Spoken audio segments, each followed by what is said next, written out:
Good afternoon, everyone. You know, there's some good days in your job, some great days at work, and then there are days like today where the stars literally align for some of the coolest, funnest, most important programming ever. My name is Frederic Bertley, President and CEO of COSI, and it's a pleasure, an unbelievable pleasure to bring you today's program. It's an incredible mashup of many things. One, as you can see, I'm on brand. COSI hosts the Marvel exhibition, Universe of Superheroes. It is now through the end of Memorial Day, end of May. If you have not seen it, definitely come to it. But we're coming to you live from COSI during Black History Month. And while Black History Month is an important month, and we try to do lots during that month, we also celebrate these important things throughout the year. But this Black History Month is extra special because the amazing, unbelievable exhibition called Marvel, 80 years in the making. And again, shameless plug, check it out, go to cosi.org, buy your ticket. We were able to combine that with a very important African-American, Black-based programming, what we're calling Celebrating Black Comic Creators. And this is bringing to you some of the most amazing men and women, a subsection of them from around the country, to share with you this whole incredible experience around Black comic designers, comic writers, graphic writers, etc. And the panelists are amazing. You're going to get to meet them soon. The other thing that we do at COSI that's really important is it really gets to our mission, which is to engage, inspire, and transform lives and communities by being the best partner in science, technology, and industry learning. Really, I left that camera off for a while. I just wanted to create some suspense. Really, now our mission, again, is to engage, inspire, and transform lives by being the best partner in science, technology, industry learning. And that term partnership is something COSI takes near and dear to our heart. And so today's program is a collaborative effort between COSI, the Ohio History Connection, and the National African American Museum and Cultural Center. And with that, it's my esteemed pleasure to introduce our next guest, none other than Dr. Charles A. Wash. He's the director of the National Afro-American Museum and Cultural Center in Wilberforce, Ohio, which is a division of the Ohio History Connection. He's earned both a master's and a PhD from Howard University, HU, go Bisons, in Afro-Latin American, Caribbean, and African diaspora history, and has worked in many areas in public history. So renowned is the collection that Dr. Wash oversees for the Museum and Cultural Center that he currently has pieces on loan to the Smithsonian National Museum of African American History and Culture. So if you haven't been to the National African American Museum and Cultural Center or the National Museum of African History and Culture in DC, definitely get to those. But not only does his art or its collection float through there, some of it actually goes around the world, including places in London and Paris, just to name a few. Under Dr. Wash's direction, the museum has become a prime destination for researchers around the country, as well as for real world training of students in museum studies and public history. Aside from Dr. Wash's duties as director, he's also part of the leadership structure of the Ohio History Connection. When he's not engaged in his duties at OHC, Dr. Wash is also an adjunct professor in history at Central State University in Wilberforce, where he steers minority students into history and museum fields. And if you know anything about museum fields, you know this work is paramount because we need more Black and brown folks and minorities to get into those fields. Ladies and gentlemen, please welcome the scholar, my colleague and friend, Dr. Charles A. Wash.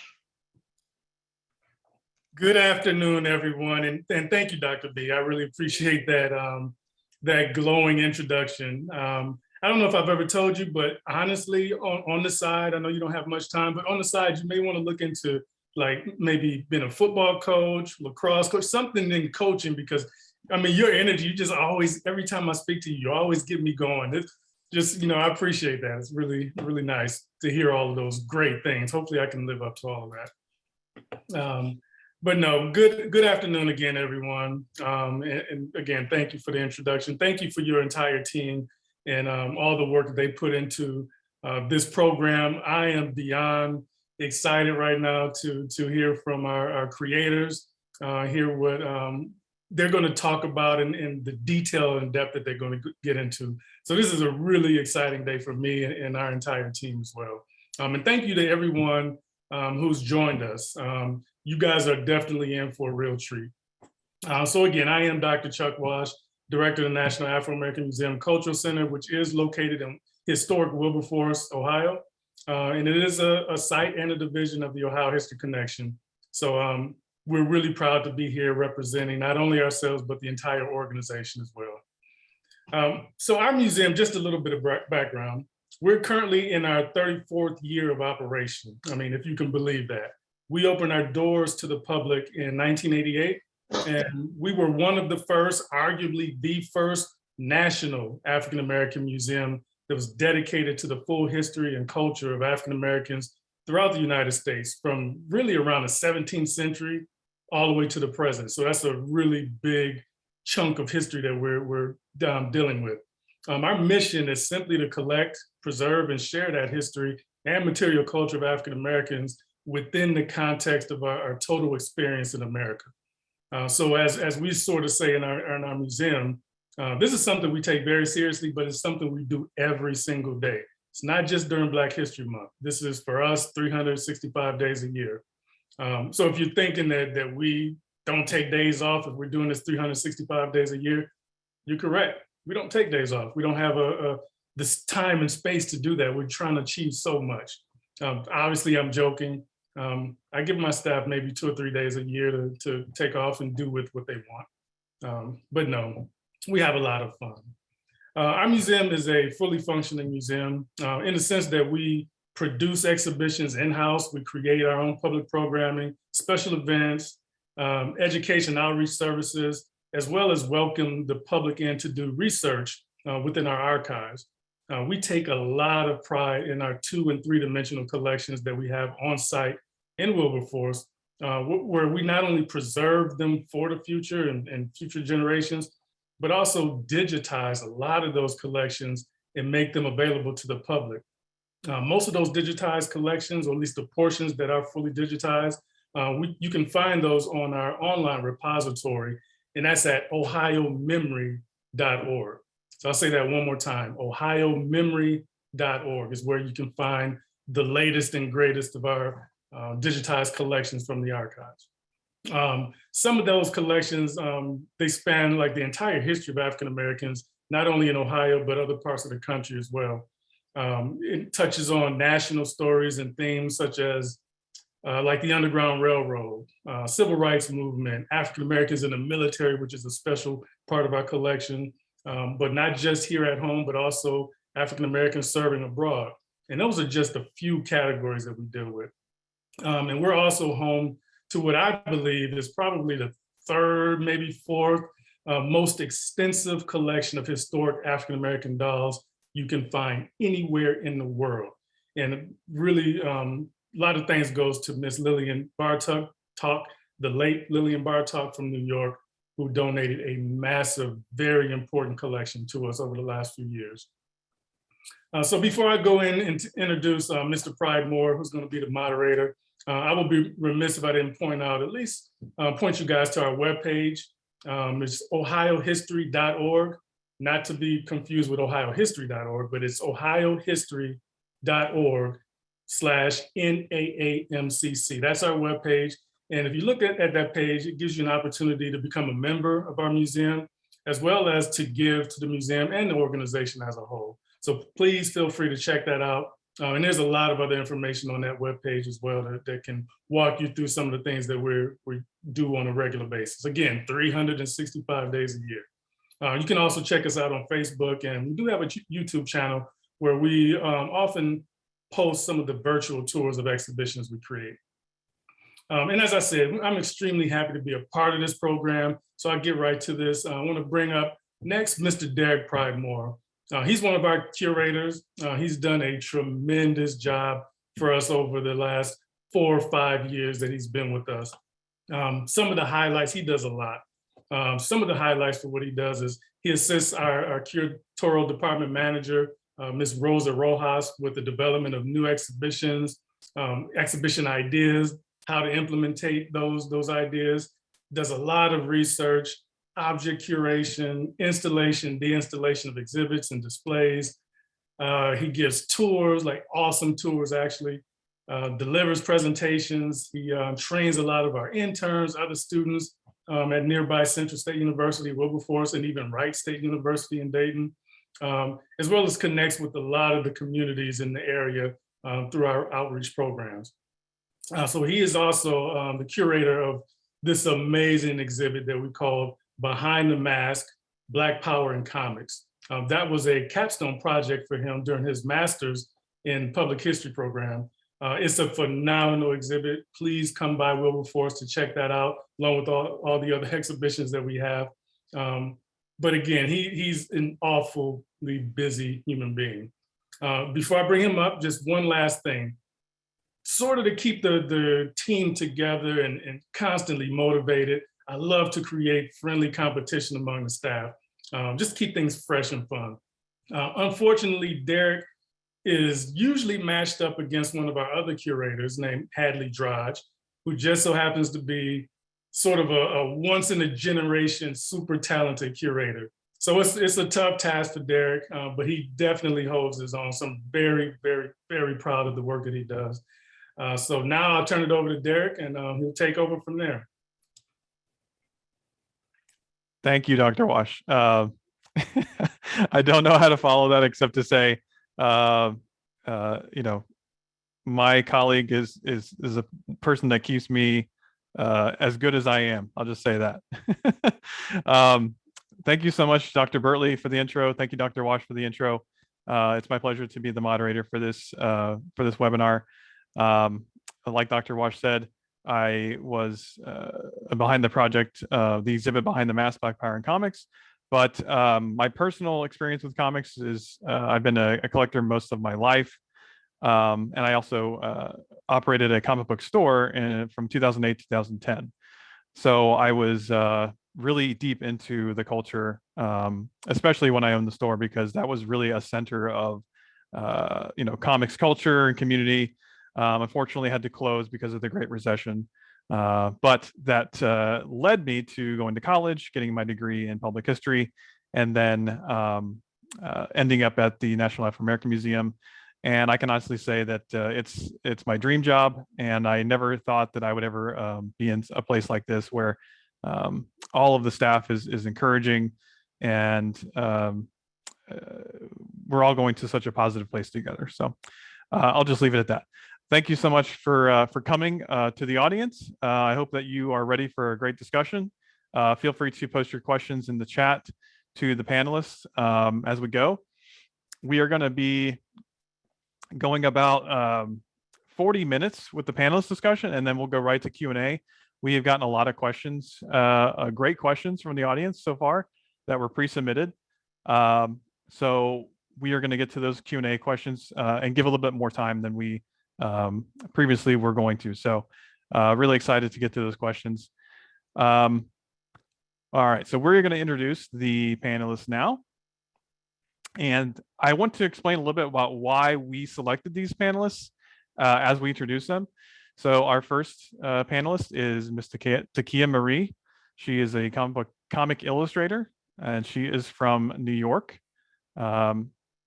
So if you can show some of her, there we go. One of the reasons we selected Takeia is she has a very forward-thinking view of comics today. She depicts femininity and Black women in a positive way for young girls. And one of the things we noticed when we were looking at her social media, for example, was so many comments from young women and little girls who were expressing their gratitude to Takeia for empowering them.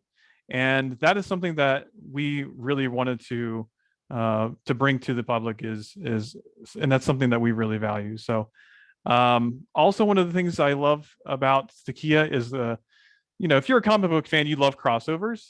And so she has done a lot of crossovers with other artists of color, like Michelin Hess, who is a very prolific children's comic creator, and one that we've worked with in the past as well. So it's great to see these independent artists doing crossovers with each other and supporting each other and building a community together, a supportive community together. So that's Takeia. Really happy to have her. Our next panelist is Victor Dandridge Jr. I'm sorry, Dr. Standford Carpenter is our next panelist. And he is a cultural anthropologist and comic creator, and he is also the chair of the Black and Brown Comics. I'm sorry, I forgot.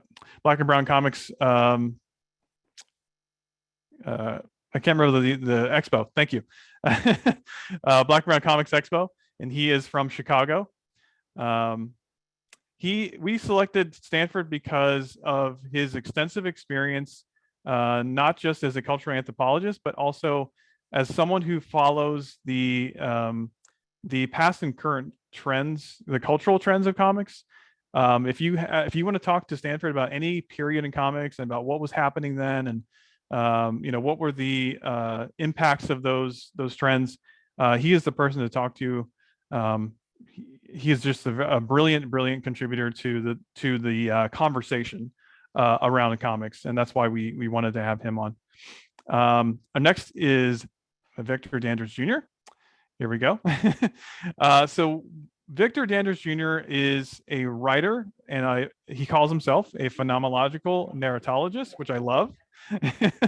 And you guys can turn your cameras on, by the way. The panelists, please.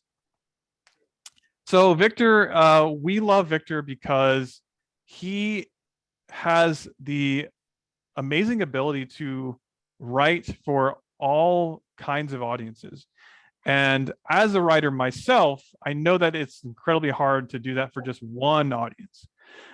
Victor has somehow been able to successfully do that for audiences of all ages, all cultural backgrounds. And so that is just such an impressive feat to us. And we wanted to highlight that for the audience. If you have a question about, how to create comics, he is the person to ask. He has created his own offshoot of how to create comics. It's called You Create Comics, and you can find that on Instagram. We're going to post everyone's social media in the chat as we go along, probably every 20 minutes or so. But Victor is the person to talk to if you have questions about starting up your own, comic, starting up your own, writing scripts, stuff like that. So really happy to have Victor. And we're really hoping that all of these different perspectives, illustrator, writer, and, cultural follower, anthropologist, will be able to attack all these discussion questions from 3 different angles. So that's what we're hoping for anyway. Okay. So we have, we are going to get into the discussion questions now. And I wanted to start off with an icebreaker question. I really like learning about people's favorites. And the question I wanted to ask the panelists is, who is your favorite superhero from the past?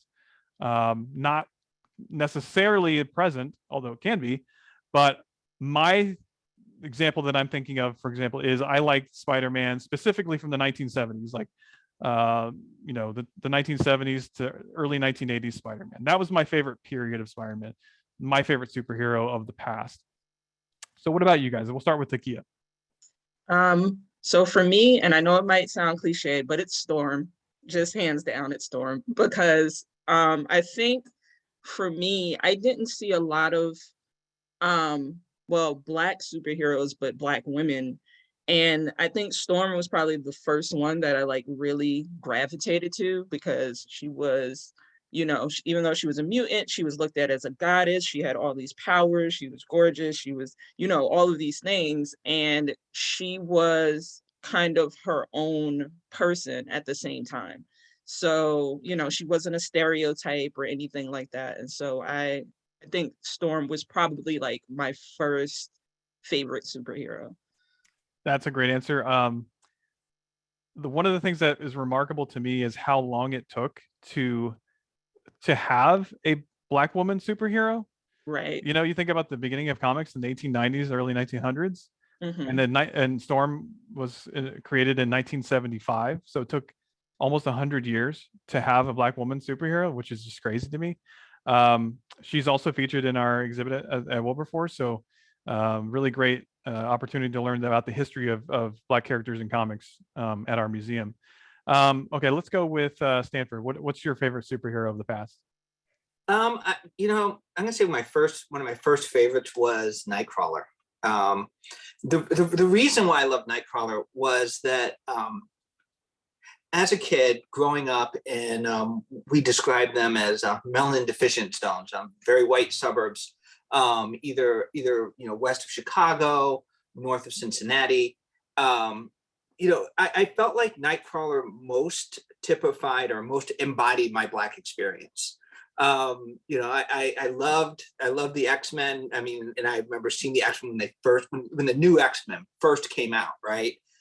This idea that now we had mutants that couldn't fit in, right? And Nightcrawler was the one that fit in the least. And so this whole idea of being even amongst outcasts being so marked that you could not assimilate, right? That resonated for me. That resonated with me, and then that he was near and dear to my heart for a very long time. And then when we get to the question of second favorite, I'll say the next one. But yeah, it was Nightcrawler. It was I have not heard that from anybody. Nightcrawler is such a undervalued superhero, I think, and I love him too. And for those who don't know, Nightcrawler is a member of the X-Men, the mutant superhero team. He has a very demonic appearance, but he's one of the sweetest, probably, characters I've ever seen written. He has 3 fingers, 3 toes. He has a tail. Very different looking from most humans and mutants. And he has the ability to teleport. He can appear, hundreds of yards away. He can appear miles away. And that's one of the cooler abilities, I think, of superheroes. So, but I see what you mean, that how him being an outcast, is an important perspective for fans too. What is your second favorite? The Just other real character, quick. Mr. Terrific. Okay. It was well over a decade later, but it was like that was like the character where I kind of looked at him and thought, that's someone who I'd want to be. And it's his background. It's I also like Black Lightning, but what was interesting about contrasting their backgrounds, both of them come out of the sports tradition. But for him, his whole motivation being like I'm the smartest guy here. Mm-hmm. And I just want to keep being smart. I want to keep figuring things out. I like that he's very human and he's very human, right? He doesn't have these earth-shaking powers. He's just what he really has is the ability to push himself to the limits of a human being and to think his way through a problem. That's very well said. I like what Alex said in the chat. He said, referring to Nightcrawler, he cannot hide his differences. And that's really great. It makes me think of Mystique, another mutant in the X-Men universe, who is able to shapeshift her whole body so she can look however she wants. So she has that kind of privilege over Nightcrawler, but that also comes with a lot of its own problems. So thank you to the chat, and Mr. Terrific is a great choice as well. If you're in the chat right now, we have almost 100 people. Please go ahead and share with us your favorite superhero of the past or now. Absolutely want people to participate. Looking forward to hearing from you. And also, you'll be able to ask your questions in the Q&A. So please go ahead and do that. We're going to keep moving to Victor. What is your favorite superhero of the past? So real quick, I do want to comment on your inclusion of Mystique. As modern continuity has put it, Mystique is Nightcrawler's mom. So it's a very interesting juxtaposition that you bring up somebody who can hide it and someone who cannot. That's pretty interesting. I completely forgot about that. Yeah. So my favorite character, it almost requires a story, is Black Bolt, King of the Inhumans. And this was a character that when I was growing up, I was first introduced to by my father who, as a longtime old school, comic book head, would like bring him up all the time. We're talking like, oh, Wolverine is cool and Gambit's cool, and he's like Black Bolt. We're like, who is this Black Bolt guy? And obviously, when we're talking power sets, he dominates so many things. But the thing that I love about him is he is a sullen monarch of sorts, because his greatest power is his voice, but it is almost a detriment to him as well, because he can't quite control the destructive power of his voice. So as a king, as a monarch, as a husband, as a father, he has to remain silent almost all the time for fear of using his power could destroy everything around him. And there's something really beautiful about that. There's something, once I got older and kind of understood some things a little better, as a Black man, there's something that you kind of pick up about that, where here is this great strength of mine, but if I use it, it can destroy a lot of things around me. And there's something really powerful that I connected to, in my teen years, and Black Bolt has been my favorite ever since. So I owe my dad a lot to that one. Oh, I love that you were able to connect that to your dad. That's awesome. Thank you. Thank you. Really great choices. Storm, Nightcrawler, Black Bolt. Those are all such really well written and created characters. So thank you for that. I want to say hi to the people that are watching on Facebook. People that didn't register for the Zoom, you are able to watch us on Facebook as well. So thank you and welcome to you guys. Thanks for joining us. We are talking about the past, present, and future of Black characters and creators in comic books. We are joined by Takeia Marie, Dr. Standford Carpenter, and Victor Dandridge Jr. They are respectively an illustrator, a cultural anthropologist, and a writer. We are going to get to the next topic question. And this is, when you were getting into the industry, however that happened, who were some people that you looked up to and were kind of mentors to you, whether you knew them or whether you followed them in the industry? And from my research on the exhibit and the history of Black characters in comic books and Black creators in comic books, I think of people like Jackie Ormez and George Harriman, who were really the pioneers in the early days of comics. And when I was growing up, the history of Black characters in comic books started with Black Panther and didn't go beyond that, because it was a lot of whitewashed history. And so what I discovered, beyond the 1960s, going all the way back to the 1890s, was such a rich and amazing history of the African Americans who were creating comics. So I'll restate the question: who were you looking up to when you're getting into the industry, and who were your mentors? And we'll start with Takeia. So for me, I think the people I looked up to at the time when I was coming up, people like LaShawn Thomas, who you know him from some of his work on Netflix that has now been made into anime. But at the time, I didn't really see too many Black creators. And I remember in particular, he had this one animation when Flash was first a thing, called Battleseed, which was like inspired by Victor's nodding, so he knows what I'm talking about. And it was inspired by this anime called Appleseed and like different other anime at the time. And it had a Black woman as the main character. And I remember the first time I saw that, I was like, you can do this? Like, it just opened up a whole other part of my brain and like my creative ability that I had not really considered until I saw it on screen, which is like a testament to how important it is to have representation. And you mentioned Jackie Ormez's, I'm trying to think, Jay Jackson, like Bungleton Green and stuff. All of those I actually didn't learn until later, because I didn't have that stuff put in front of me. And when I started getting into comics and I started wanting to see more people who looked like me, I had to go back and research like who had done it before. And that influence didn't come as I was coming up. It came more when I was older, and just kind of tracing the history of, how we started in comics and where we are presently. you know, just seeing that trajectory was an influence in itself. So yeah. That's a great answer. I love how you mentioned that it wasn't put in front of you.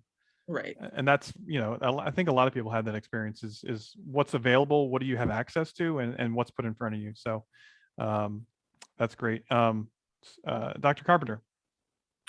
That's a tough question for me, because I was breaking into anthropology and comics at the same time. So, I mean, I was put in a situation where you know, I had managed to do a comic strip for a small newspaper in Portland and Seattle.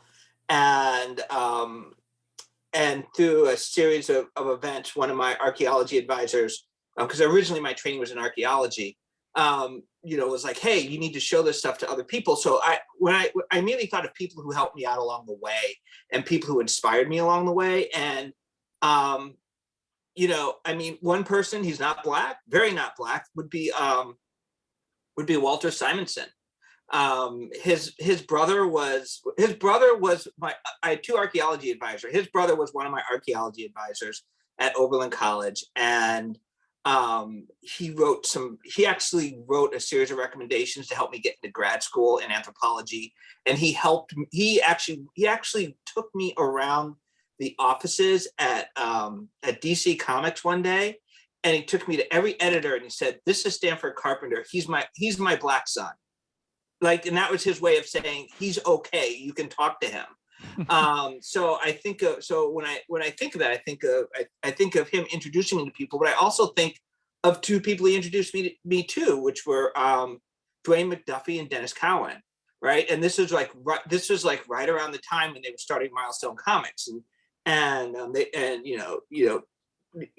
Dwayne was generous enough to give me one of the first interviews, and at the time it was right before I went to grad school, but I was working at a newspaper in Oregon, and so when I think of it, I think of this strange mixture of academics who were truly curious, you know, like a George Marcus, and who's really well known in anthropological circles. Nobody knows him in comics. Another person who fought for me behind the scenes was Patricia Williams, the law professor over at Columbia University. She, you know, fun fact, she was the main advisor for my master's degree at Columbia in comics. Like, she, you know, so for me, that's what I think of. I just think of these people who saw this Black kid who was trained as an archaeologist, who was segueing into anthropology and still doing comics at the same time, and they all just were like, how can I help? And that's what I think of. That's a great combination of two different, like Angela said in the chat, what a great career blend to have those come together. Just for the audience, very, very briefly, can you just explain what Milestone was and who Dwayne McDuffie was, just very briefly? So, So Milestone Comics is one of the early Black comic book companies. I mean, and it was and it was set up in some ways like a hybrid. It wasn't quite its own comic company, and it wasn't quite an imprint of DC Comics. So they formed their own company. They created a series of Black and brown characters, LGBTQI characters when nobody was even thinking about it. And this was in the early 90s. They had Static and Hardware, and even now, like they're in the midst of a resurgence. It was a really interesting moment, because a group of Black creators, as you had some creators leaving Marvel to form Image, they created Milestone. They were able to tap into DC Comics' distribution system. Dwayne McDuffie was may rest in peace. He was the leader of that, and prolific comic writer and prolific animation writer as well. He's written for Marvel, written for DC. He's written all the major characters. He was the writer behind the Justice League that became Justice League Unlimited. You know, I mean, it's just, he had this amazing resume. He started Milestone Comics. Milestone Comics, it thrived in the 90s. Towards the end of the 90s, it folded, and it's just recently come back with some really amazing books. Yeah, that's a great summary of Milestone. Really inspiring, especially for what they did in the 90s. And it also coincided with the decline of DC and Marvel, which led into near bankruptcy for Marvel. I think they actually declared bankruptcy in the late 90s. So you saw a lot of creative stagnation, but people were flocking to places like Milestone to get their representation and to see themselves in comics. And that said a lot about what came after in the 2000s. Go ahead, Victor. Who is the question is, who is you? I'm sorry. When you were getting into the industry, who did you look up to? So it's kind of interesting in hearing from Stanford and Takeia both. I came in obviously at a time period where the internet really didn't exist yet. So the ability to have a lot of information about creators that came before wasn't available. So my first real pool of people that I was mentored by were family members that were longtime fans of the medium. So I got to give a shout out to recipes to my aunt Nikki Coleman. She was huge in showcasing different characters and design and talking about why these characters were interesting and cool. My uncles, Byron Dandridge, Bo Dandridge. Actually, I got to give a shout out to my uncle Bo. Today's his 70th birthday. So that, they were like some of my first art teachers. And of course, my uncle Mark, who took such a huge interest in my interest in comics, because at the time when I first got in, I had every intent to be an illustrator, a penciler. And so, this opened the door to find out that 3 of my uncles could draw. And my uncle Mark, of course, was this huge push to say, okay, you'll figure out how to do this in a way that we never did, and really, push that. So they were my very first mentors when it came to being in the industry. My uncle Byron first kind of introduced me to the first names that I had ever heard of, Todd Johnson and Larry Stroman, creators of Tribe. Again, another very prominent Black comic book at the time that I was getting into the business. And that was a name that I heard, I'd seen their books and it was amazing. And it was years later in my career that I actually met them. And that became this full circle moment of, I've heard about you my whole life. And now I get to, share time with you, share stories and whatever. But the first person I actively met myself that was actively in the business would be Daryl Banks. He is from Columbus, Ohio, where I'm from. Shout out to where, COSI is. And he is a co-creator of Kyle Rayner, who was the penultimate 90s, particularly late 90s, early 2000s Green Lantern. And he had an association through teachers. Shout out to Fort Hayes, where I went, and Ann Johnson, who was the vocational art studies teacher for him at Northeast Career Center, was bring him in and would talk to us because we were, young, interested in comics, and a majority of us were African American. And so, for those people that she could kind of bridge that gap to, he was wonderful because he was always open with his time, his energy, everything. And I call Daryl my art dad to this day because he is that person. So yeah, he's definitely a huge influence in terms of someone that I've met in the industry early on in my career. That's really cool to have that family background and then going in a completely different direction. I never had it happens, man. Sometimes you find out that drawing ain't it. That's what happens. That's funny. I almost expect Takeia to say that she had a family background of all writers and then she became an artist. No, it's funny. I had a family background of artists and writers. Okay. So that was pretty much an influence for me too. My cousin is the one who actually introduced me to X-Men and anime. And I used to go to the Bronx every weekend. And he would go, this was before anime was on streaming and you had to go to like Chinatown or something and get like the VHS Japanese copies. And he would come home with stacks of them. And the minute I saw anime, I knew I was going to be drawing for the rest of my life.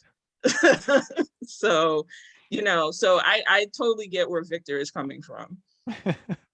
I wish we had time to explore anime's influence on American comics, but that's a whole nother webinar. Yeah. But so great answers. Thank you guys. I'm glad you brought up family because it made me think of in 2019 at the museum, we had a Black Power Comics celebration, which Victor was there. Victor is, by the way, Columbus's own, and we have our Columbus represented. So shout out to Columbus. We have New York represented with Takeia and Dr. Standford Carpenter is representing Chicago. So really cool to have all these great cities represented. But we had one of the guest of honor was Shauna Graham, who you may recognize as the daughter of Billy Graham, who was the Marvel's first Black artist, who was considered Marvel's first Black artist. And Billy Graham worked on Black Panther and Luke Cage, and really contributed to the how those stories were crafted for Marvel and for the audiences that were reading them. So when I went to COSI to see their amazing Marvel exhibit that they have, and if you haven't seen it, it's definitely worth, a flight, a trip, a car ride. I'm telling you, this exhibit is amazing. Their Marvel exhibit I was very pleasantly surprised to see that Billy Graham was represented in the exhibit. He has a place of honor in the exhibit, and his amazing splash pages, which if you haven't seen it, you just Google Billy Graham splash page. There's some of the most incredible things you've ever seen. He is well represented in the Marvel exhibit. So great job to COSI for recognizing the importance of all of these great past Black creators. Okay, so we're going to move on to the next discussion question. That'll probably take us to 12:50, and then we'll get into Q&A. We'll get to the audience questions. I do want to say really quickly, speaking of COSI, my partner in crime for the production side of this webinar is Vanessa Bowers.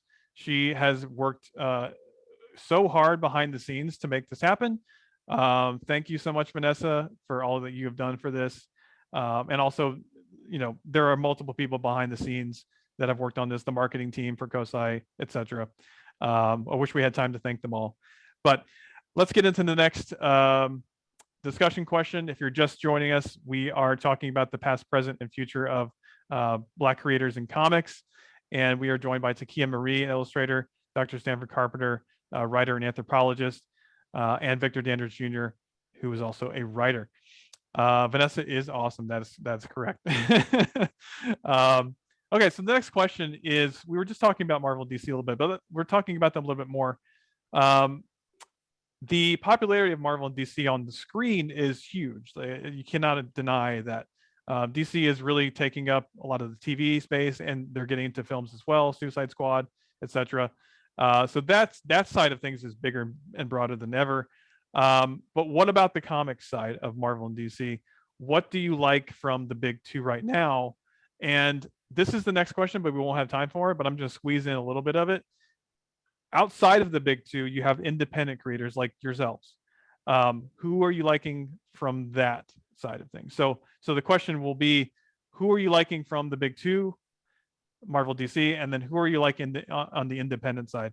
And we'll take this to about 12:50. So Takeia, go ahead. So I have always gravitated towards Marvel stories, but hands down, my favorite comic of the past year is Far Sector, by N.K. Jemisin and Jamoa Campbell. The art is beautiful. The storytelling is amazing. Just the world building that N.K. Jemisin has done. And I think it definitely is one of those bodies of work that if you are a creator, an artist, a writer, whatever, it's going to influence you, especially if you are a Black creator. And then on the indie side, oh my goodness, there's so many things I could name, and I'm gonna feel bad for not being able to name them all. But one of my favorite companies right now is 133 Art. They publish a lot of different stories, a lot of different things. A good friend of mine, Robert Jeffrey, has done some work for them. I like, who else do I like right now? I like Stephanie Williams and Erin O'Neill Jones. They did a kind of a spoof on Marvel's characters called Living Heroes. So it's like Living Single, but with Marvel characters, and it's hilarious. So I would recommend anybody who's in the chat right now or participating right now to go read that, look that up, and pick that up. I like Excellence. Excellence is just a dope comic, and I'm hoping, I haven't, if this has happened and I don't know, forgive me, but if it ever was to get picked up, I mean, it's just for like TV series or movie something, it's that good.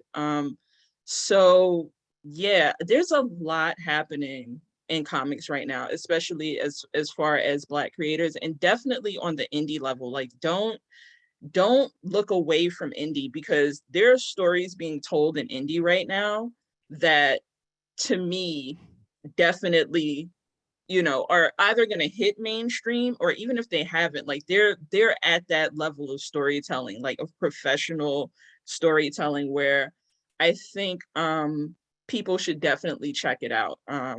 Indie to me is the future. So Very well said. yeah. Love indie so much. There's too many. Like you said, there's too many. Yeah. Like one human being cannot read all of the amazing indie comics that are out there. It's just a shame. What do you think, Dr. Carpenter? I mean, right now, I mean, when I saw the question, my first thought was, thank goodness it's Marvel and DC you're asking about, because I think that they're, as companies, I think that their universes are just built differently, and it depends on what I'm in the mood for. You know, I mean, DC Comics is mythology. All the characters are archetypes, right? The characters are their powers. And then Marvel Comics, you've got this situation where the characters are psychologically driven. It's folklore, right? And so I mean, on the DC side, I think right now probably the best written comic is Green Lantern. I think what's amazing is the way in which Jeff Thorne has brought together, you know, the John Stewart Green Lantern, as well as the Far Sector Green Lantern, right? So it's like we're not limited to just, you know, one of the Black Green Lanterns. We've got multiple Black Green Lanterns leading the universe, and it's you know, just as I love Afrofuturism and the idea of bringing Black people into the future, I like my Black heroes, and I like a diversity of them. And then on the Marvel side, Black Panther right now is just amazing. You know, it's asking some really interesting questions about monarchy, while still maintaining the what I think is the richest question about Wakanda, which is Black Panther. Black Panther is essentially a story about exceptionalism, and I think that when writers move away from that they kind of lose the core of what Wakanda and Black Panther, what questions they interrogate best, and it is interrogating those questions just in an amazing, just in such an amazing manner. You know, I'm when I think of the big two, I also think of, I'm also thinking in terms of outside of that, I'm thinking Milestone right now. Milestone has come back, and what's interesting is the book I love most about Milestone now was not my favorite book when they first came out, and that's Icon and Rocket.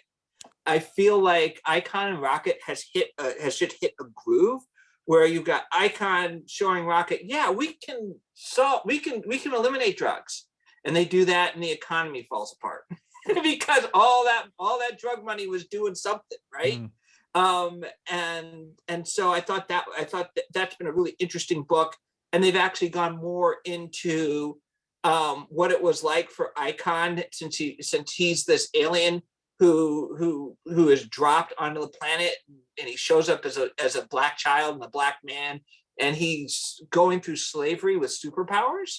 And he actually did try to eliminate slavery on his own. I won't tell you what got in his way, but yeah, that's a great book. But moving outside of that, and I'll just say a few other a couple other ones.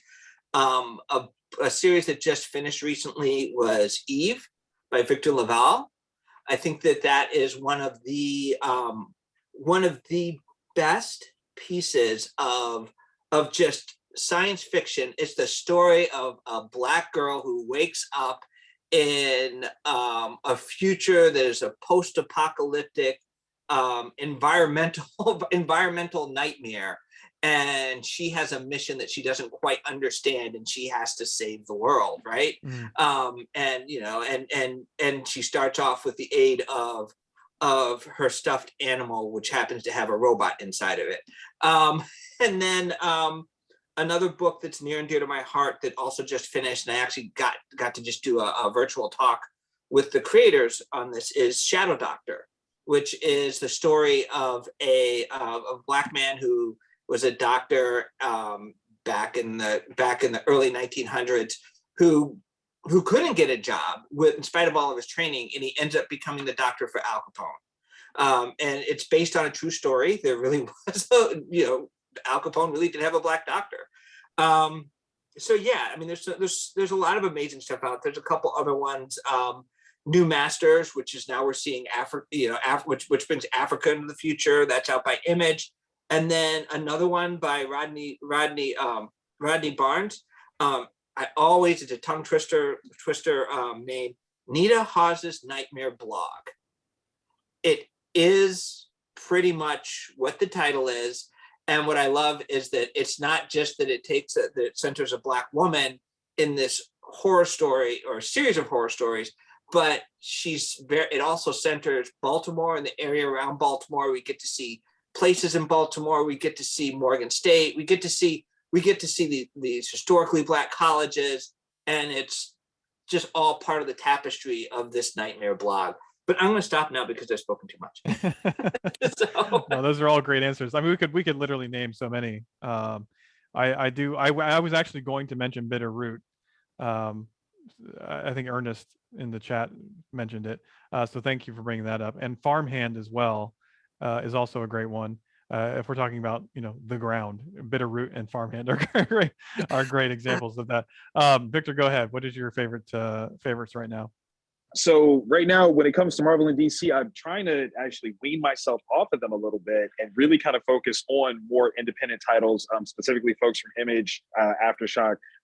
However, Victor LaValle, I totally co-sign with what Stanford said on that one. 133 Art, Jason Reeves and the whole crew, absolutely. I do got to give a shout out on the independent side to Freestyle Comics. It's actually the imprint that I started at.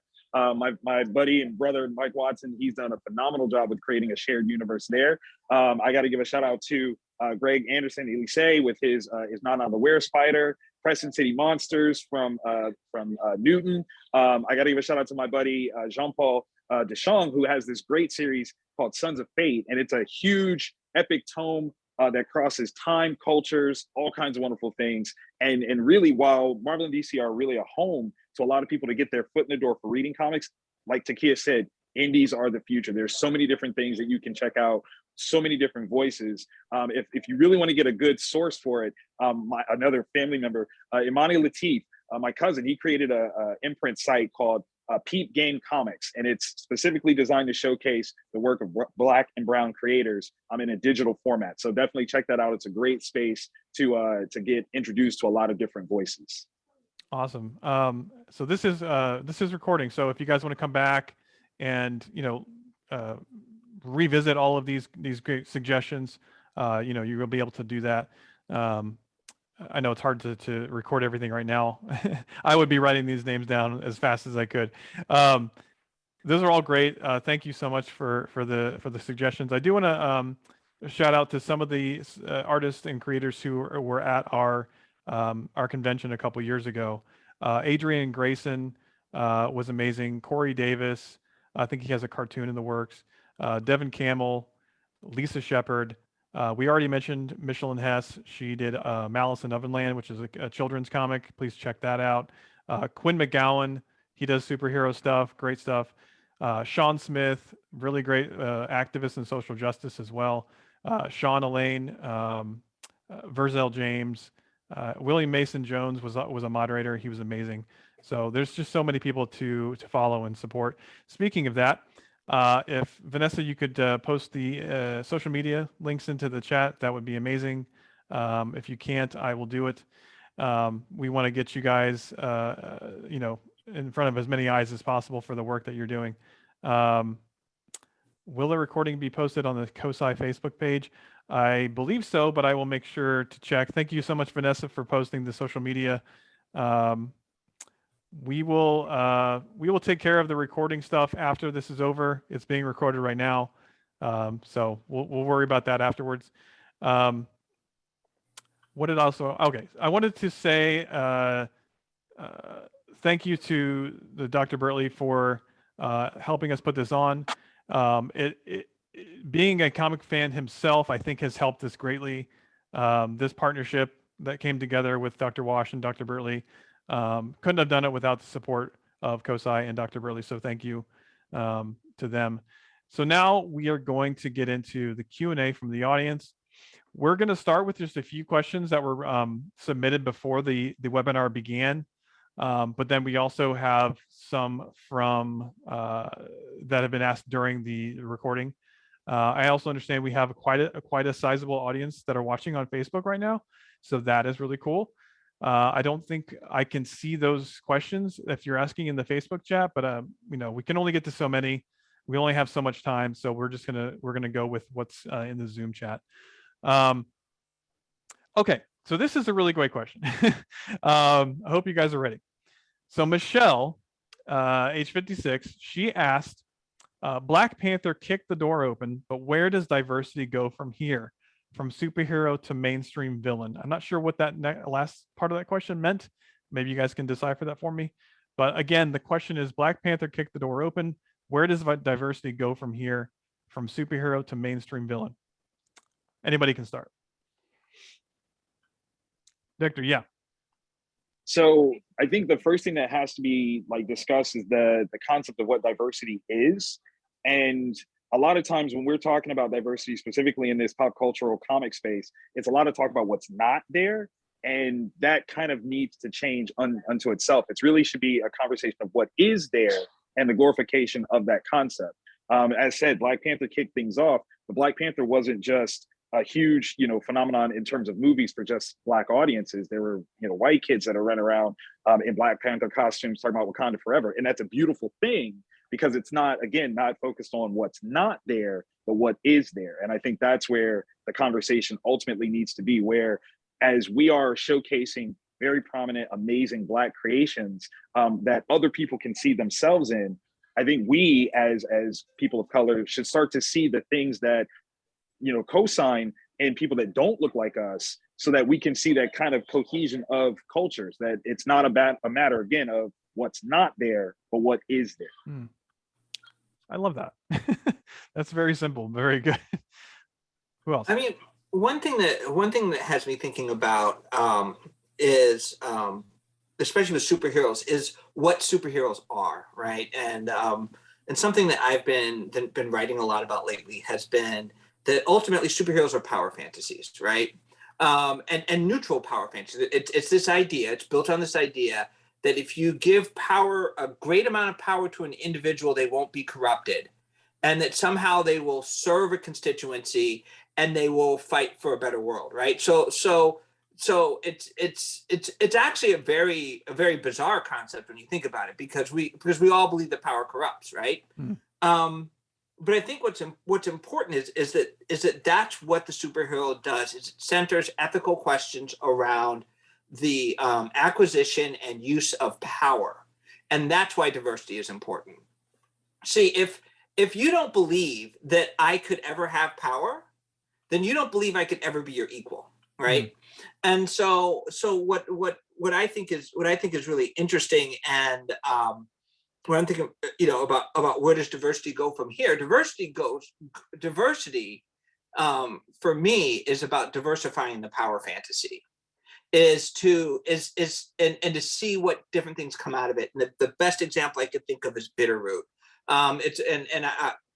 Shameless plug, I wrote the back matter for one of the issues of Bitterroot, and I just start off by saying, Bitterroot is amongst the blackest of power fantasies, right? And I talk about what makes that important. What's interesting is what Bitterroot does with racism. Bitterroot does something with racism that Black people can do that white people would have trouble imagining, let alone executing in a story, which is they take this idea of racism and they're like, okay, racism is a kind of evil and hate that transforms the individual into a monster. And so at the core of Bitterroot is this family of African-American monster hunters who are hunting white people that have been transformed by their racism into monsters. And then they have to struggle with the ethical question of, do we cure them or do we eliminate them? And they have to fight amongst themselves to make that decision. And I think what's important about that is that if you look at most mainstream narratives in terms of how they deal with race and racism, right? It is usually, it's always talking about what racism does to the people who are victims of it, as opposed to looking at it from the perspective of, this is what the victims are thinking about, right? This is, and it actually really makes racism it makes racism the problem of the person who has it, as opposed to the person who's victimized by it. And and that's just a summary of some of the things that I say in there. That it's that the importance of that power fantasy, that blackest of power fantasy, right, is that it approaches the ethical use of power and sends it in an entirely different direction.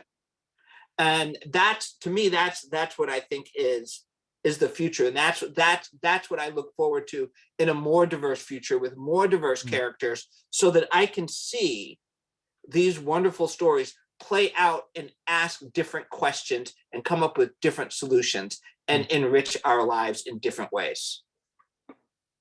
Yeah, that's beautiful. That's a beautiful answer.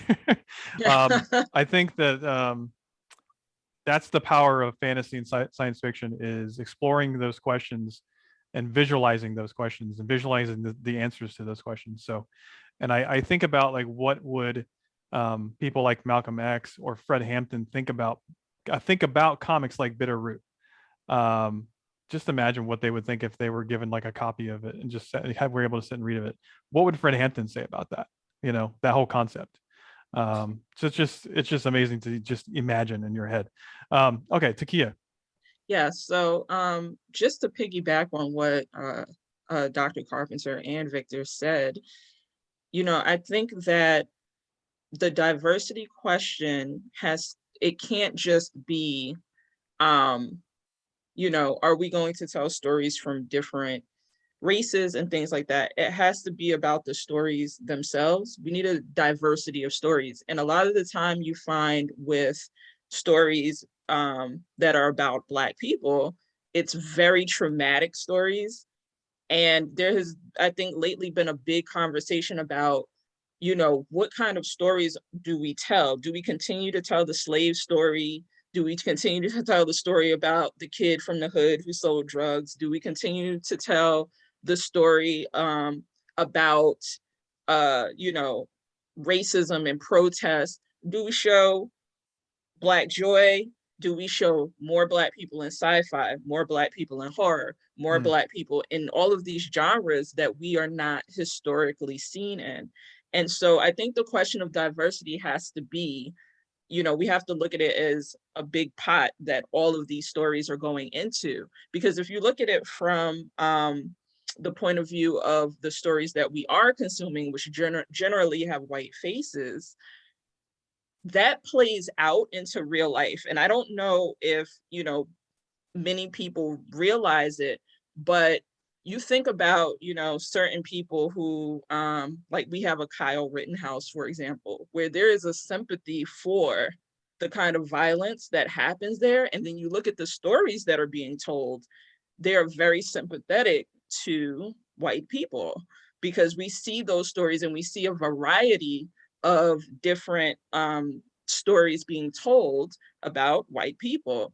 And so that plays out into real life, where there seems to be a more sympathetic view, because stories are that powerful.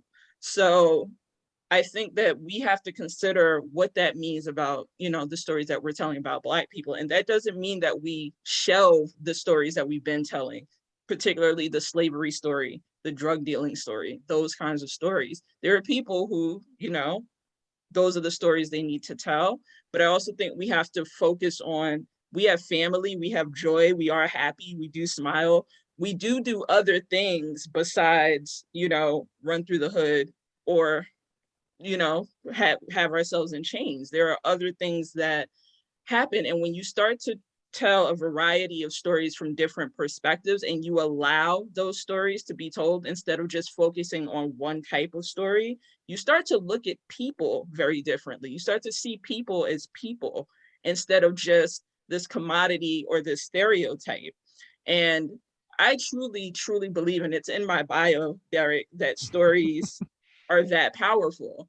And I think that, at the end of the day, we have to consider what kind of stories we're telling about ourselves and what kind of stories we are no longer being allowed to be told about us. Wow. Absolutely great question or answer. I think what you said is right on because of the stories we tell. And this goes across, all kinds of genres, from museum work in the stories that we tell in museums to, the art page, to the book, to the journal. The stories that we tell really do impact a lot of people, and they create the change as well. So very well said. I want to get to like a group of questions that deal with the more practical side of things, creating comics. We had a lot of questions. I can't ask them all, but I'll try to ask a compact version of it. What is one? Okay, let me see here. No. Okay, so what is the most difficult thing that you encounter when you are creating a comic, whether it be writing or drawing? And then how do you go through that process of creating? I know this is kind of a long answer, but I want to encourage you to keep it as brief as possible. What is your process like? Let's go with that. What is your process like from beginning to end, and what are some of the challenges that you face when you're creating? So that's directed towards me. Should I go first? Sure. Okay. So when I draw comics, the first thing that I look at is the script, and I read the script maybe 2 or 3 times and start breaking it down. So like I'll print the script out, and then I'll start drawing in the margins just stick figures, little ideas that I have for composition, how I want to tell the story and stuff like that. And then I will go in. I usually work digitally if I'm working for a client. So I'll go in and I already have thumbnail templates set up and everything for comics, and I'll go in and I'll start drawing thumbnails. And the importance of doing thumbnails before jumping right into drawing the actual comic is that it is the foundation of everything that comes after.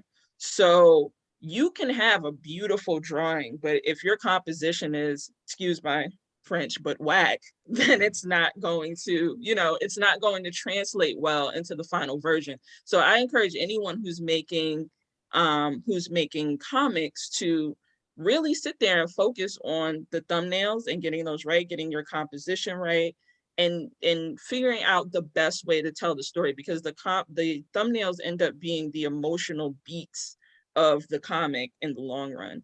And then from there, I blow that up, and then I start doing, my finished drawings.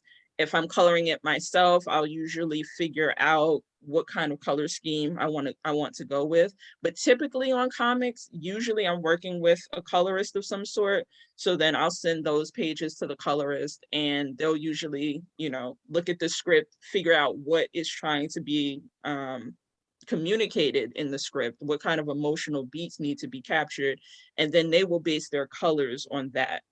And obviously then you send that to the letterer to finish up. So it's a much more multi-step process than just putting pen to paper.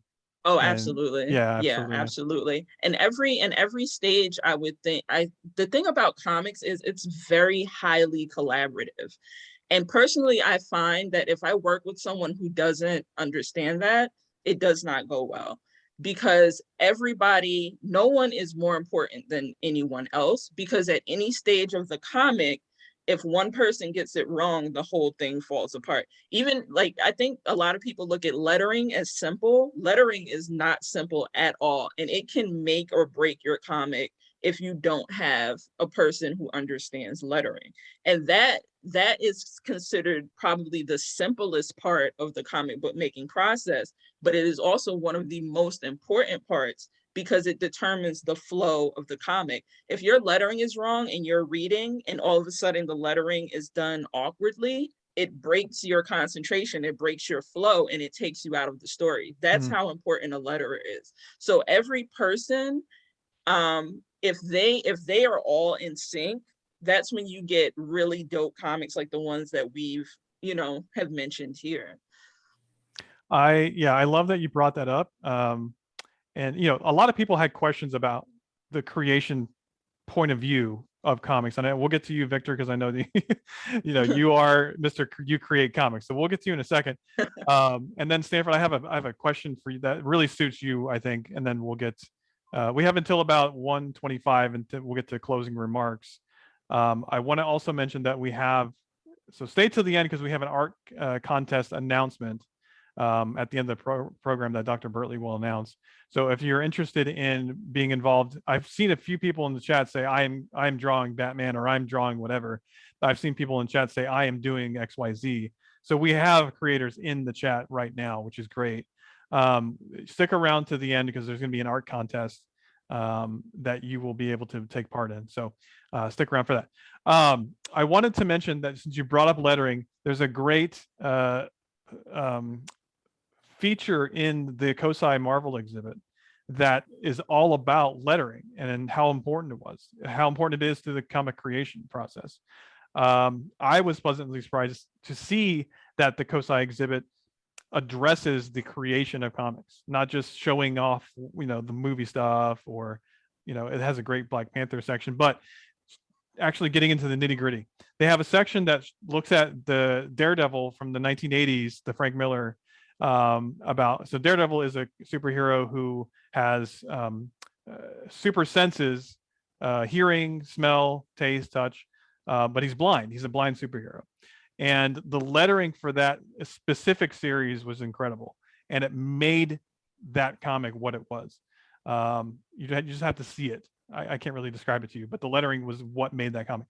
All right, so Victor, the question is, what was the question? Oh, your creative process. Yeah. Yes. Go ahead. And what would you advise to people who were creating comics? What would you give? What piece of advice would you give? And this can be attested to. My cousin Jesse is watching. Shout out to Jesse Bailey, phenomenal creator himself. And I got to give some love to the students at Barton who are watching right now, because I understand that there's some creators in that class that are watching. Shout out to my mom Roxanne who's giving that one. So when it comes to creating comics, the first thing to recognize, number one, is that you can do this. This is not something that is that you're exempt from, that you don't have the skill set for. We all have the means to tell stories. That's something that is common to all of us. And comics is just a specific format that we're using to tell them. Like Takeia was saying, understanding how that format works is the key to doing it well. So, yes, you can draw, but does that mean that you can tell a story via illustration, via a comic format? That's something very different. And that's literally what she was talking about when she's doing her thumbnails. That's the work. Drawing is the secondary process. That's the thing that you have to do to finish, but to tell a story in comics is something very different. And having that understanding is number one. For me, process-wise, if I have a concept or an idea, that's a great place to start, but it's literally only the start. I would never call that a comic. I would say it's an idea, because the thing that we have to recognize is that comics is a format for telling stories, and stories have a specific structure. That's beginning, middle, and end. And until you have that, all you have really is an idea. So develop that concept to its completion. If you know where it's going, at the very least, you can tell stories naturally, freestyle wise, and get there, but you have to know where it's supposed to go. Mm-hmm. So kind of have that, beginning concept, know where you're going at the end, and then you can just kind of play around with things. There's no one real way to write comics, to create comics. There's no real statement in terms of what a comic is. You could be a professional, mainstream style comic. It could be a mini comic. It could be a comic strip, web series. There's all kinds of different things that you can play with. And it's really just pepper to taste. However you want to try to tell your story, go for it. But the key thing, of course, is that you have to know that you have a story to tell And that includes the characters, the motivations, the settings, the significance, even the themes. What are you trying to say? All those things are things that you have to know before you can really get into creating your comic.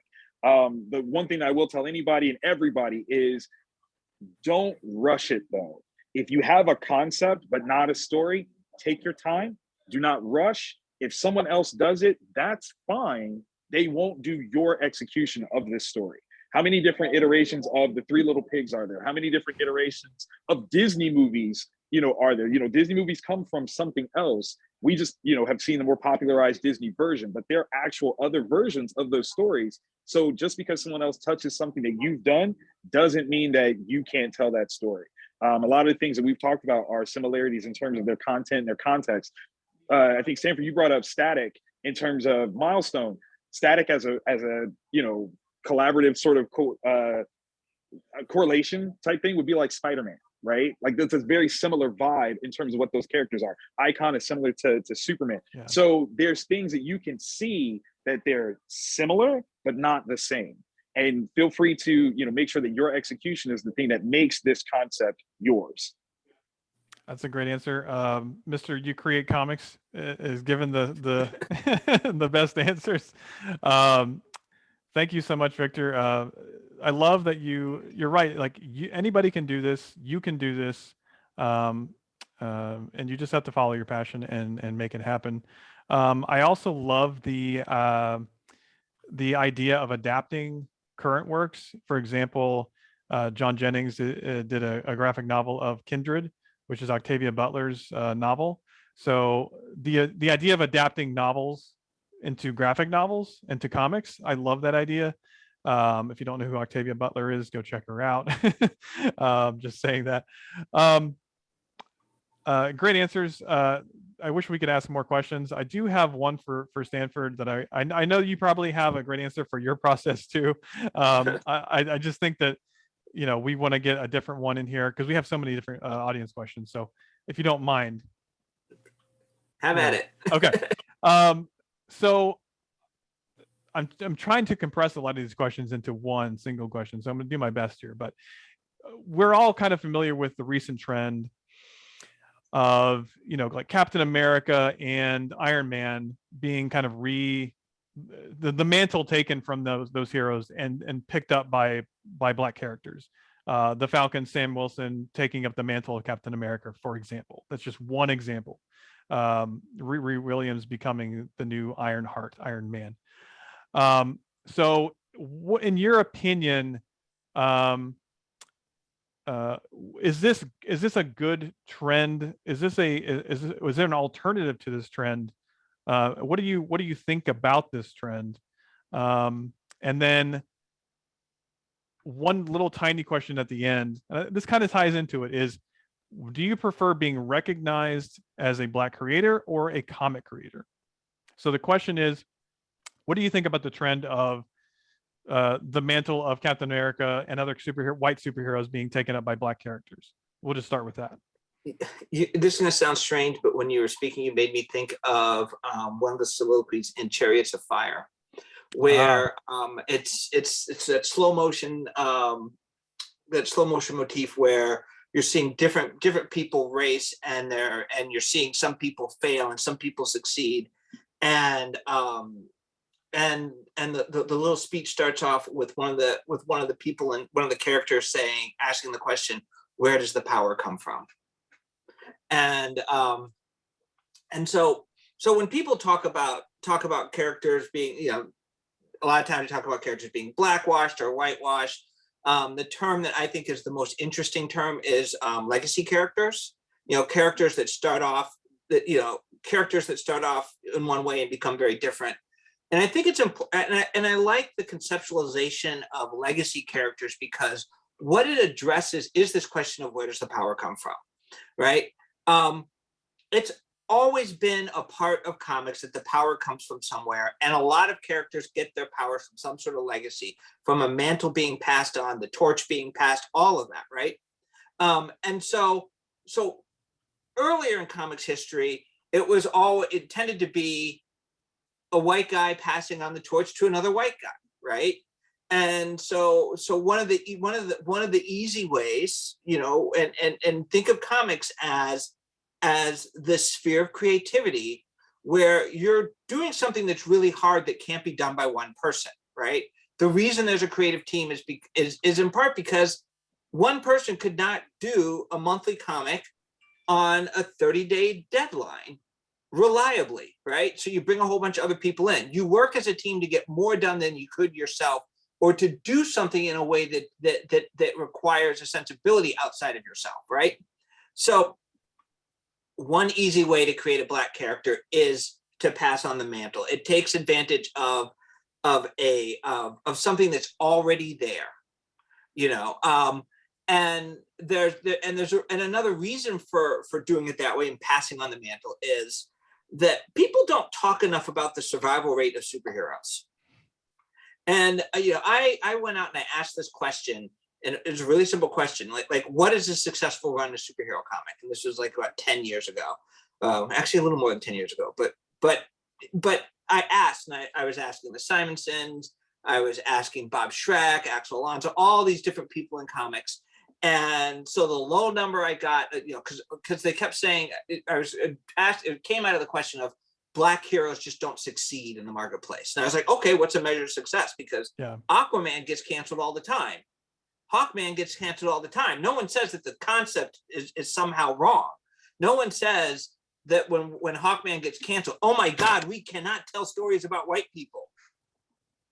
You know, That's a great point. You know, so I asked myself. So the answer to the question was the low number was, and this is from mostly, ironically, mostly white comic professionals, was 25 issues. And the high number for a successful run on a comic was 50. So at that point, I then started asking, and you know, like I said, professionals, these are editors, right? These are longstanding writers. And I'm like, oh wait, Steele, he lasted more than 50 issues. Like all these Black characters are lasting more than 50 issues. So as far as like the success rate of characters, you have to ask yourself, how many characters last 25 issues? How many characters last 50 issues? And when you start, even at how many characters can last 25 issues in their own book, it's still less than 10%. So most characters fail, right? And then I start looking at, so let's think in terms of the success rate of characters. So there's all this anxiety in the industry about having a successful character. And oftentimes you create a Black character. It's how do we market the character, which to me is actually someone acknowledging that they don't know how to do their job, because if your job is to market characters, right? So the legacy character is interesting to me because a legacy character actually has the legacy to pull on in order to help with sales. A legacy, so like we think of legacy characters, it's like, oh my gosh, they're just blackwashing a character. No, because characters are always having power passed on. So I think that legacy characters are important. One of my favorite characters, Mr. Terrific, is a legacy character. It's just that the character that he's the legacy of is a character from the 1940s that everybody forgot about, right? So, okay. But I don't think that we should have all legacy characters, because there's an implication in there that Black people have to get their power from a white guy, right?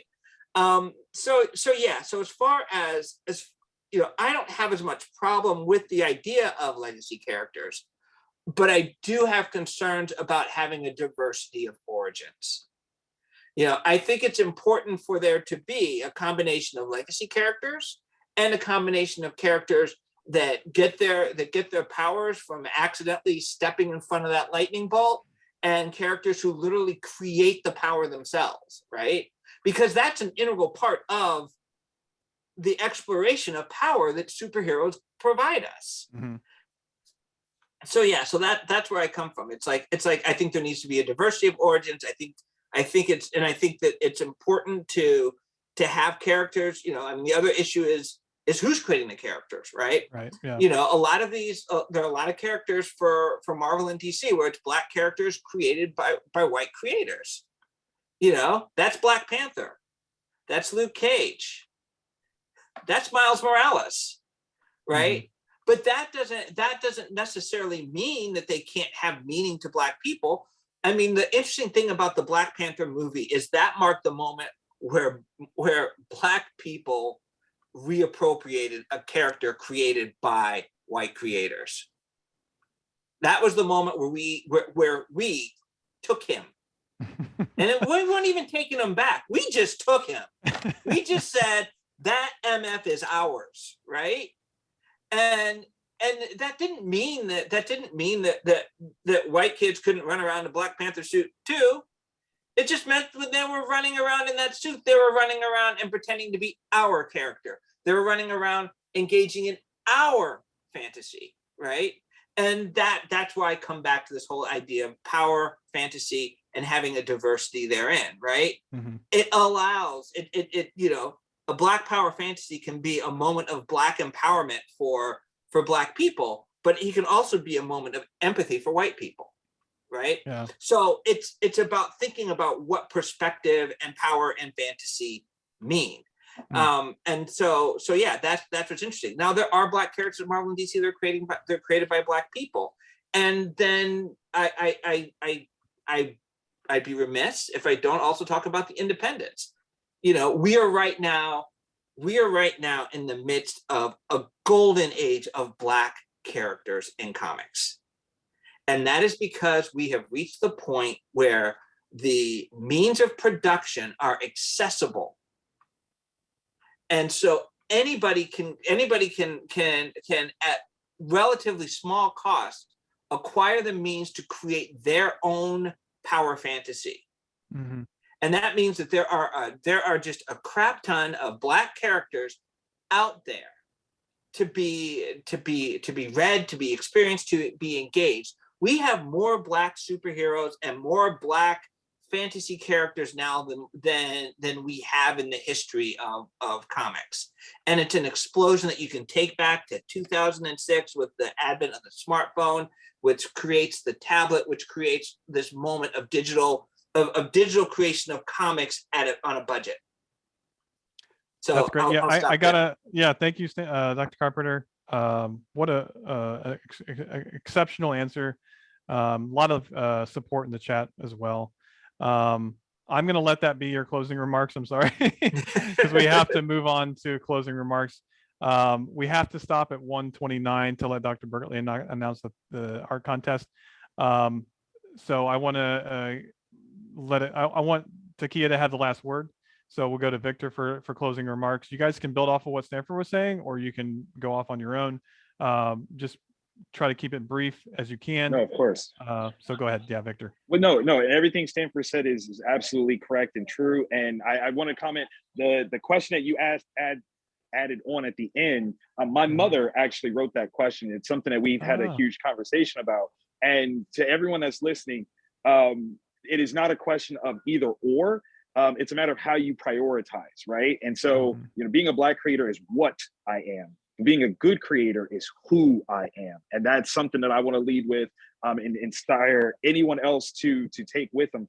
Just because you are a person of color does not limit or stipulate what stories you can tell. If you're a good creator, you can tell any story that you want to. Well done, Mom. Go ahead, Takeia. Okay. So just piggybacking off what Victor said, he is absolutely right.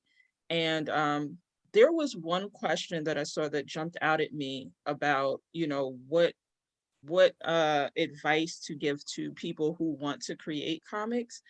And especially if you are a Black creator, I would say definitely take a business class or find some way to educate yourself about business. I think artists, creators, we generally don't go in that direction, but it is so important because I can tell you just from having worked in not just comics, but in other industries that require illustration, there is a huge talk right now about diversity, but you're going to find as you work in these industries that talk is not happening behind the scenes. So there is a big move on playing like we're being diverse, and then behind the scenes, the same deals that have been kind of keeping Black creators at the bottom of the pool are still happening. And so educate yourself about business so that you can combat against that.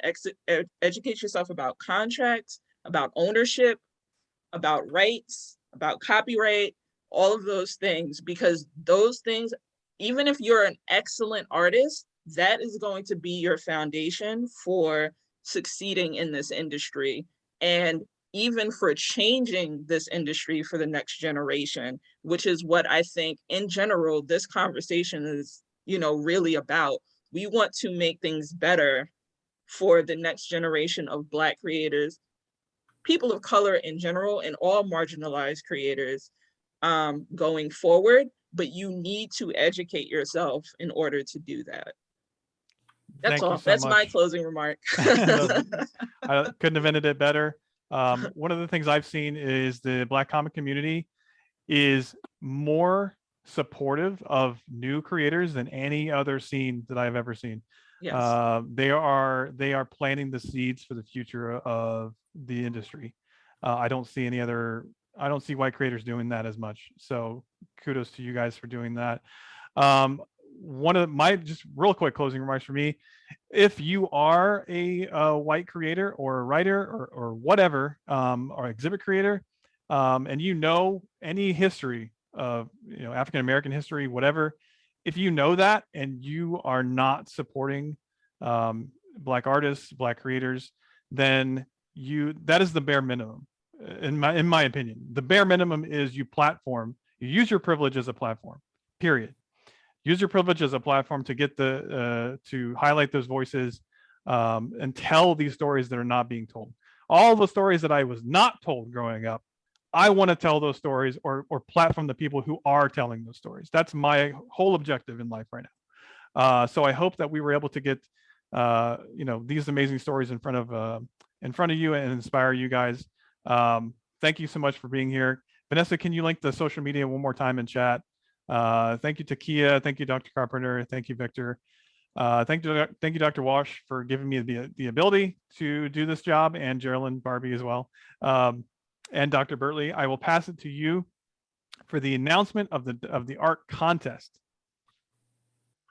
Well, first of all, Derek, I want to echo what you said. A huge thank you to you, Takeia, to you, Stanford, to you, Victor, and to you, Derek. This has been an incredible conversation.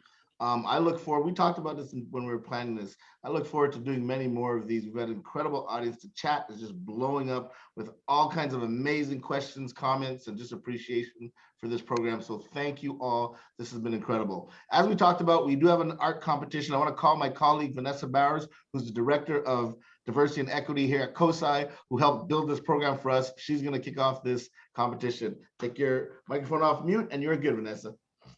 Thanks, Dr. B, and thank you so much to all of our amazing panelists and co-hosts and moderator for this program. It's just been so exciting to watch and see all the amazing comments in the chat. So to get to the art contest, I will share my screen. Let me know when you see it. Good to go. All right. So as Dr. Bertley mentioned, at COSI, we have a Color of Science art contest that we do whenever we have these amazing programs. And it's a STEAM challenge. So as we talked about through this whole entire program, we have to tie in the arts to science, technology, engineering, and math. So our STEAM challenge for this month is comic books. We want to align it with the theme for this discussion. You can see some of the artwork from our amazing panelists on the screen here. Use this as your inspiration for your art submissions. We get such incredible artwork submitted for this contest, and any age is appropriate for this. So if you're an adult and you want to submit your art, please do. Or if you have a child at home who is really interested in art, please have them submit this. And the way to submit your artwork is you can go to your email and send me an email at vbowers@cosi.org. This information will also be on our website. So if you can't take a picture right now, not to worry, it'll be on our webpage. But any kind of medium is accepted. So anything surrounded on the theme of comic books. We have some great prizes. So third place, you'll win 3 COSI Connects kits. If you're not sure what these are, We talked a lot about them at COSI recently. It's take-home science experiments that all exist within this kit, and they're themed around different science topics. So you can pick your theme, and there's more about that on our website if you want to learn more. And then for second place, we are giving out a really cool hologram machine. So more about that. If you win your prize, we'll tell you how to put that together and play with it at home.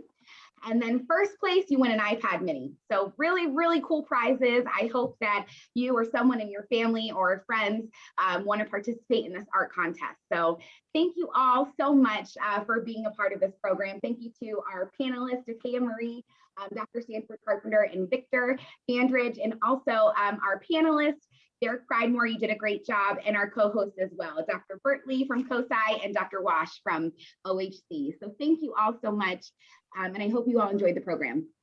And one more thing before everyone goes, please note that we did put the contact information for the artists here that were featured today as panelists.